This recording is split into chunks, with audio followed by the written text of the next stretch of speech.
On Larry King Now, Seth Green, the actor and writer, on his show Robot Chicken. It's like producing a play in your parents' basement and then winning a Tony for it. And what nerd culture's all about. Are we all nerds about something? I think we are, and I think that's one of the great unifying things that we've got. Plus, I didn't have a normal childhood, but I also wouldn't have survived under normal circumstances. That's all ahead on Larry King Now.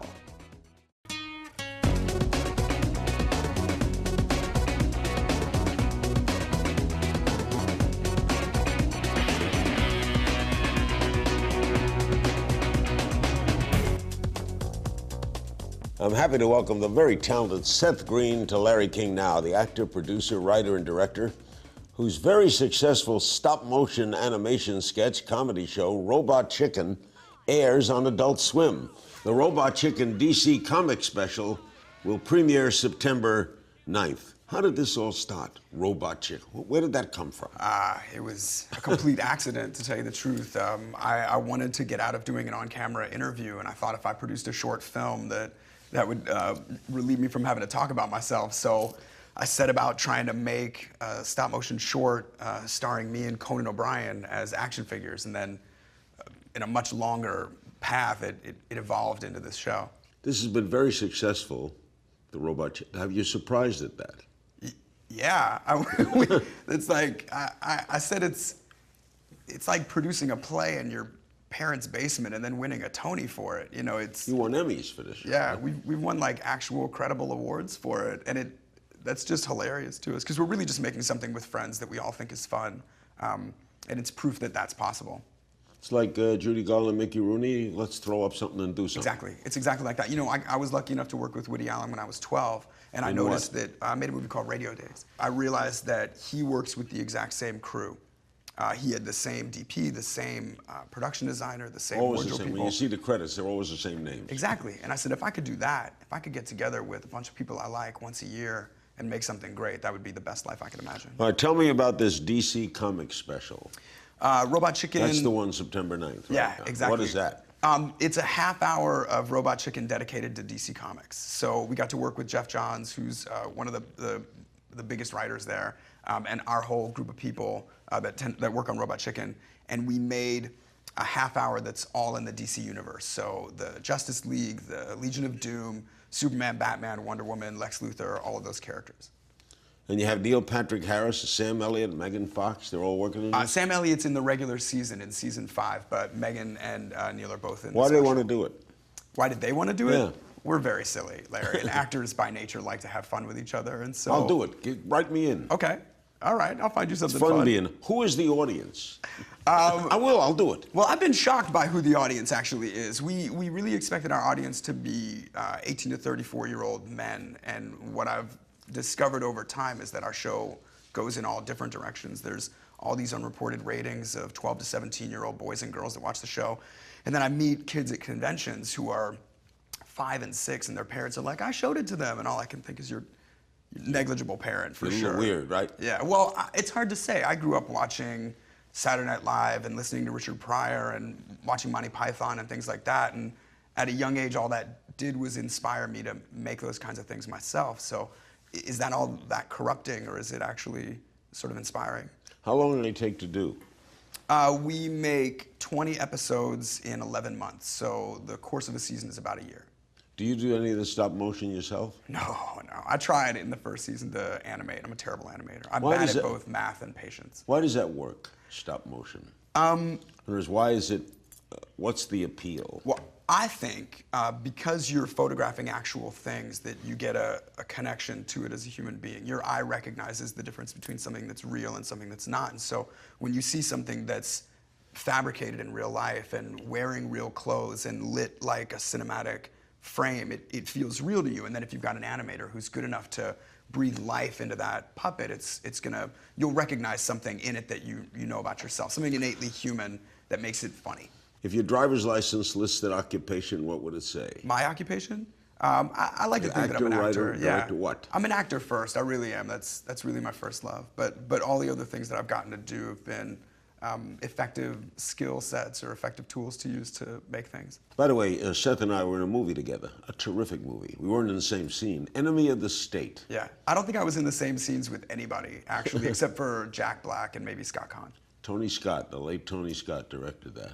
Yeah. Were you as shocked as I was at his death? I mean, I wasn't with you to know how shocked you were, but I was stunned. I was absolutely stunned. Because he was so alive. He was a great director. Yeah, it was fun to be directed by, too. He was, Give it a shot. He was one of my favorites. Go back to Woody Allen. What was it like to work for him? Well, as a kid, since I was just 12, I didn't have a lot of comparative analysis to make, but I did know that he was very important, and I had liked Bananas and Sleeper, and I loved acting, so I tried to be as great as I could in that movie. And he really made an effort to not let me treat him like anything special, so that we could have a very So he didn't treat you like a little kid? No, he was really cool in that way. Invited me to have conversations and tried to show me how to play chess once, but I was terrible. Coming up, Seth will talk about growing up because he was a child star in the public eye. Don't go away.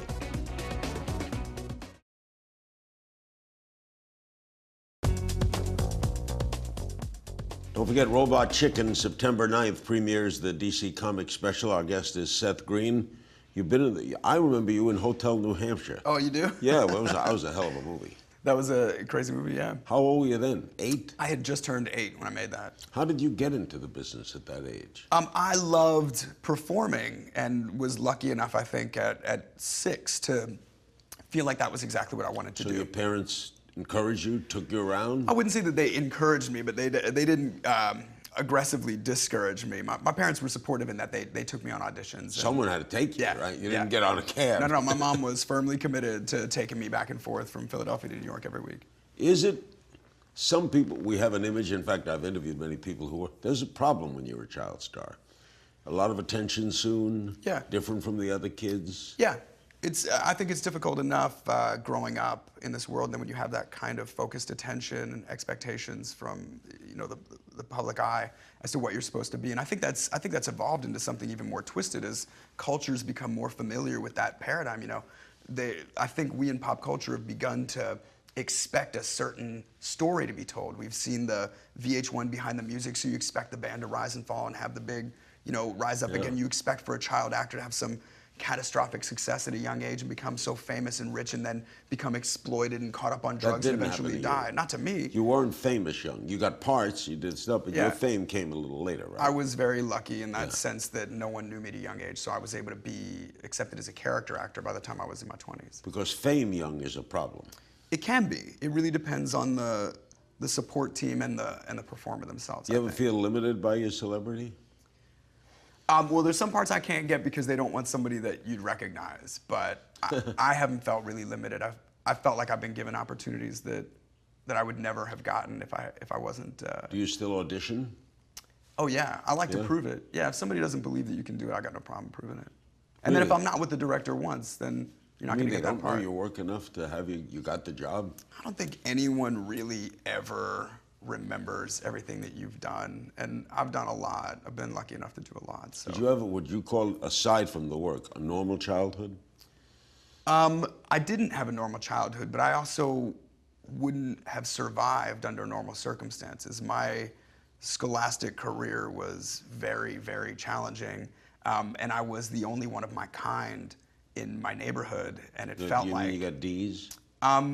I was short and redheaded and had a funny name and was raised Jewish and went to a school that was prominently Italian and black kids, and there was no one who wanted to dress up in costumes and sing and dance and be on stage. So. What's funny about your name? When I was growing up, there was, Vinny and Martin and Michael and David, and there were no Seths anywhere, and I was a very strange person. Now, how about you got Buffy the Vampire Slayer, right? Yeah. Austin Power movies. Yep. You got to work with some talented people. I did. That wears off, doesn't it? I mean, you mean better the talent, absolutely makes you better. I do everything I can to surround myself with superior talent. I feel like that's the smartest way to elevate yourself. Now, you recently starred in a miniseries called Delete. Yeah, working title. I don't know. It's a sci-fi thriller, right? Kind of. It's artificial intelligence? Exactly. Yeah, the internet essentially births an AI out of all the chaos and aggregating search engines. What attracted you to it? When I was reading the script, I thought it made a lot of sense. It felt, it wasn't a cheesy extrapolation of that concept. It feels like things that are happening now. And also I got to play a guy who's a cross between Gene Hackman in Enemy of the State and Julian Assange. He's like the head of an international hacker organization that feels a imbalanced responsibility to the world because they are smarter and more aware of the trends and things that are happening. So no matter how socially responsible or misguided this guy is, he's now holed up in a Waco-style stronghold with tons of electronic equipment completely off the grid, stockpiling automatic weapons and food, waiting for the apocalypse. Do you prefer comedy? I think I'm good at comedy organically, and so that makes me get to do a lot of comedy, but I don't have a preference. I really go for a part. If I like the part, I'll do it. As Tony Randall said, comedy is a serious business. It is, absolutely. Seth will teach me a thing or two about the internet coming up.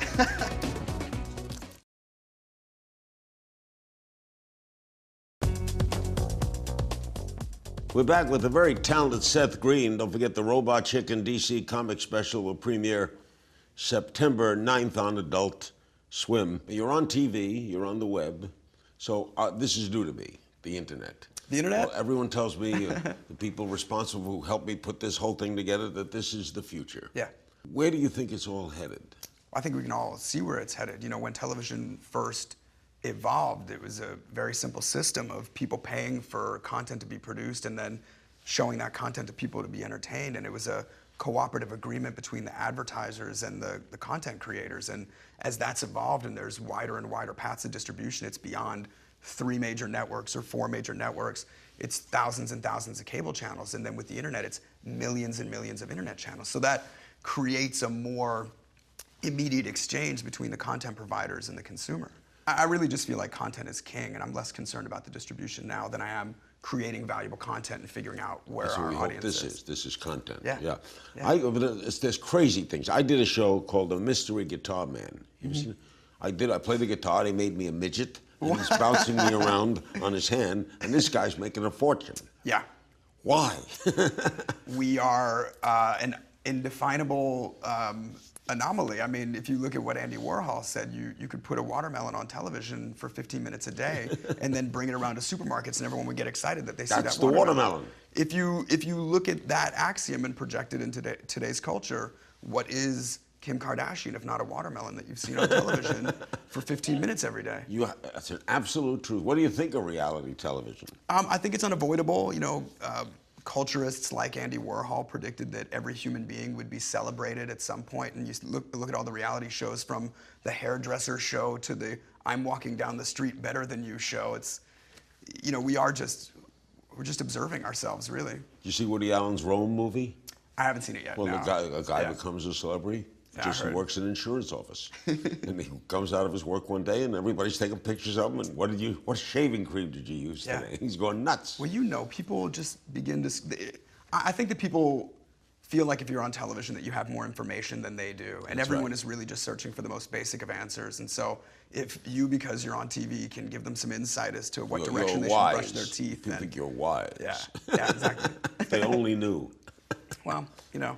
Now, you're regular on Family Guy, right? You're Chris Griffin. Yeah. So you work with my dear friend, Seth MacFarlane. Yes, he's just awesome and super talented. He was our first guest on this show. Really? Yeah. He's a genius, right? Yeah. There's no other way to put it. No, he's certifiably brilliant. Like, I've seen him play piano by ear and reference facts and crunch scientific calculations and then kick a football through a goalpost. Like, he's an artist. Talented. He's a hell of an artist, right? He can draw. Yeah, he still foolishly draws several boards for that show if they're running against time. He doesn't have to anymore, does he? No, he really has plenty of people that he should delegate that responsibility to. You're working on a Star Wars animated series? Yes, we just officially announced it at the International Convention of Star Wars Enthusiasts. George Lucas allowed my partner and I allowed our company to make 3 Star Wars specials, and allowed Family Guy to make 3 Star Wars specials as well. And in that, he decided that he liked comedy and liked making comedy and wanted to make a comedy within the Star Wars universe. And so he approached my partner and I to assemble a great team of people and make an in-universe Star Wars comedy. So it's Star Wars without the wars. It's It's like a long-form sitcom. It's a star. It's like a sitcom, really. It's all these characters that you know and love, but it's them doing things that have nothing to do with. Are you one of the characters? I play a couple characters on the show, yeah. Luckily, yeah. What's your fascination with Star Wars? That's a really big conversation, isn't it? I think Star Wars Well, I'm a serious person, but I'm also funny. Well, I think Star Wars is great entertainment and really powerful mythology and indelible iconography. And, you know, it's something for me that I learned about when I was really, really young and then just became more and more involved in. And then the older I've gotten, the more I've gotten to know the organization, the more I like the things that they do and the more I want to help preserve George Lucas's legacy. Are we all nerds about something? I think we are, and I think that's one of the great unifying things that we've got. I'm a baseball nerd. Yeah. Right? I bet you know thousands of statistics and I do. I know. recognize players from their car. Yeah. So that makes me a nerd. Yeah. So I can't make fun of nerds. I got to tell you, the suspenders and the tie angle you into that territory as well, just from a traditional standpoint. How about red hair and a beard? Nerdy as they come. So what is a nerd out? What does that mean? If you get super excited about something and can't control your enthusiasm, you are nerding out about something. I went to Comic-Con this year. Yes. You go? I go to, this was my 16th Comic-Con. I figured you would go. That is insane. It's gotten more insane. It didn't used to be quite so crazy. It didn't used to be insane. The last 7 or 8 years have gotten much more, well, because people know about it and it becomes a destination. And it's also wrapped up in, all the studios and networks started making content based on the things that were at Comic-Con. So though it'd be like if all of a sudden all the networks were making TV shows about calculators and the electronics convention became a place where there were celebrity gifting suites. LA's trying to get it, but it should stay in San Diego, shouldn't it? I like it in San Diego. That city does it well. Seth is going to take your questions, and we'll chat with a few fans too coming up.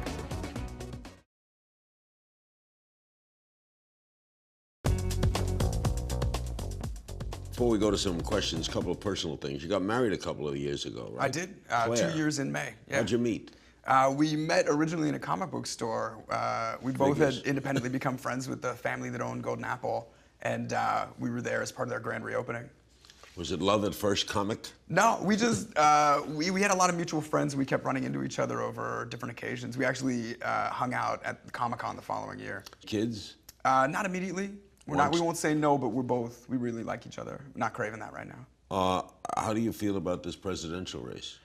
It's going to happen for sure. No, there will be. That's there what will I be hear. a vote. It's going to come down to it. And then there'll be relief. Well, we'll see, one way or the other. Are you and your wife involved in the race at all? Are you supporting anyone? Not as much. I mean, I really like our president, and I think he's made a lot of good effort. And I'm a little disappointed in general with the way the whole political spectrum, especially the coverage of it, I feel like it's become so frighteningly vitriolic. It's just divisive in a way where it's like us against them instead of all of us as United States citizens voting for what will actually help us and benefit us. It's a very like I'm going to win and you're going to lose mentality. This is and I just sad. I hate you. That's this race. I think that's a really scary way to approach politics. You have a relationship with your fans online?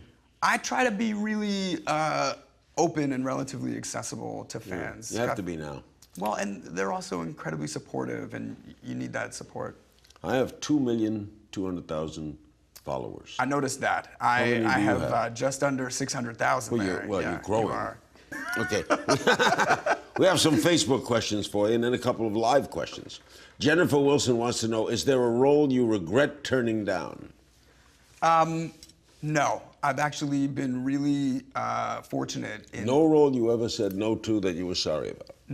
No, I always make those decisions in the moment based on all the information that I have. So even if it was successful, you had no regrets? No, because usually if I said I didn't want to do something, it was because I didn't want to play that part. And if the movie went on to be successful, I still appreciated the movie, but had no interest in being in it. Chad Ruler asks, when will there be an Austin Powers 4? Oh, great, Chad. Thank goodness you could ask this so I can finally reveal no one has any idea. That is the scoop tonight. I know, I would love to say something much more exciting than that, but the truth is that's all up to Mike Myers, and if Mike wants to make that movie, I'm sure everybody would want to make it. Isn't it about time, though, for a 4? I would never... Robert Wagner's still around. I love Robert Wagner, but I would never tell Mike how to do it. You know, creativity comes when it comes, and Mike is meticulous about making things excellent. And that's his baby, right? Yeah. Okay. TJ Bacon on Facebook wants to know, has being short affected your love life? My love life. Well, you're married now, but prior to that, No. did you date tall women? I dated all kinds of women. That's the thing. The thing that'll affect your love life the most is being happy with yourself and being confident, and then treating women like they deserve to be treated. That'll have a positive effect on your love life. Well put. Regardless of what you look like. We know you like to interact with fans. Let's get in touch with a couple. Let's go to Amber. Amber, are you there? I'm here. Hello. All right, Hi, what Amber. question do you have for Seth? Hi. What is your favorite part of creating an episode or special? What do you like doing the most? Gosh, that's hard. I do love showing it to people. I do like giving it to people in the end, but the process is really my favorite. Every step of that process when we're making something, especially if I'm directing it like the special, I get very excited about the whole thing. And then when it's all put together, I love to show it to people. And you get excited when they get into a room and you say, watch. Yes. Yeah. All right, let's go to Alina. Are you there? Yes, hi Larry. Hi. Seth. Hi, Alina. Okay, Seth, what's the question for Seth? I have a question for Seth, and I have a lot of questions for Seth. Of all the things you do, acting, writing, and directing, what do you feel is the most challenging? Good question.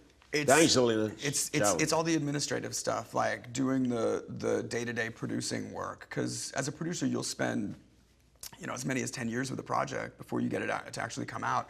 Forrest Gump took 10 years to develop before they actually put it out. So that Steve Tisch. Maintaining that enthusiasm, being the cheerleader, making all the phone calls, and just being the one driving it, that's the most difficult and exhausting. Someone said once, the hardest thing to do is to get a movie made. Yes.